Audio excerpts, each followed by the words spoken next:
Terve, mä olen Muutosvelho. Jokainen meistä reagoi yksilötasolla uudistamiseen eri tavalla. Siihen vaikuttavat muun muassa persoonallisuus, yksilön tarpeet, halut ja ahdistukset. Muutoksessa yksilö kokee erilaisia vaiheita ja näitä vaiheita on kuvattu tässä seuraavassa kuvassa. Yleensä ennen suuria uudistuksia henkilöstöllä on aavistus tulevasta. Mikäli ihmiset eivät saa riittävästi tietoa uudistusten taustoista, he alkavat rakentaa omaa todellisuuttaan käytettävissä olevien huhujen ja olettamusten varassa. Tämä on erittäin vaarallista, sillä organisaation yksikkö tai yksilö voi luoda oman totuutensa uudistumisen taustoista, johon uskotaan vankkumattomasti. Usein kerätään uskomaton määrä todistusaineistoa sille, miksi nykyinen tai aikaisempi toimintatapa on parempi ja uudistusta ei kaivata. Toinen reagointitapa ovat epärealistiset odotukset. Oletetaan, että uudistukset tuovat tullessaan hyvin nopeasti hyviä asioita. Ja mikäli näin ei tapahdu, niin tämä niin sanottu uudistus koetaan suurena pettymyksenä. Uudistusprosessin alussa ihminen tekee surutyötä ja uudistumisen tarve kielletään.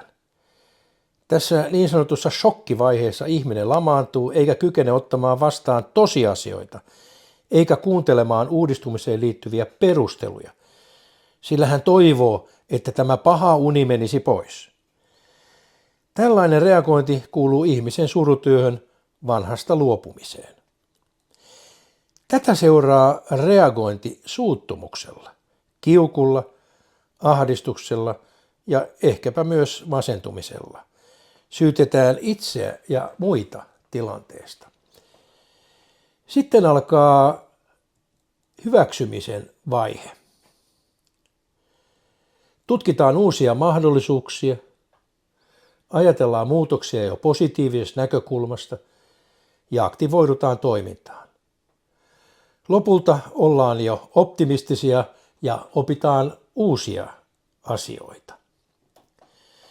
Uusien mahdollisuuksien tiedostamisen vaiheessa ihmiset alkavat pohtia järjellään asioita ja aluksi suostuminen on luonteeltaan passiivista. Tuossa voi olla järkeä, ajattelu vie uusien mahdollisuuksien löytämiseen. Passiivisuus muuttuu aktiiviseksi kokeilemiseksi ja kokeilemisen kautta uudenlainen toimintatapa tulee tutuksi ja se hyväksytään. Hyväksynnän kautta siihen sitoudutaan ja luottamus uudistuneeseen toimintatapaan syvenee.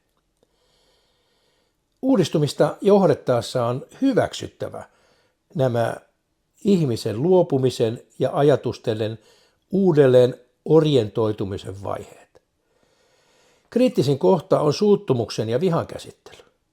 Esimiehen on autettava henkilöt mahdollisimman nopeasti tämän vaiheen yli, sillä jumiutuminen siihen johtaa yksilön ja organisaation sairastumiseen. Muutosvastarinta liittyy ihmismielen taipumukseen puolustaa vanhoja tottumuksia. Muutosvastarinta on siis luonnollinen osa mitä tahansa muutosprosessia. Uudistusta vetävät henkilöt voivat joutua syntipukin rooliin, joita syytetään kaikesta. Mikäli uudistus haudataan tässä vaiheessa hiljaisesti ja pyritään palaamaan vanhaan, niin organisaation suorituskyky heikkenee todella dramaattisesti ja ongelmat vain monimutkaistuvat sekä seuraavat uudistumisprosessit ovat todella vaikeita johtaa. Maailma muuttuu yhä edelleen nopeasti.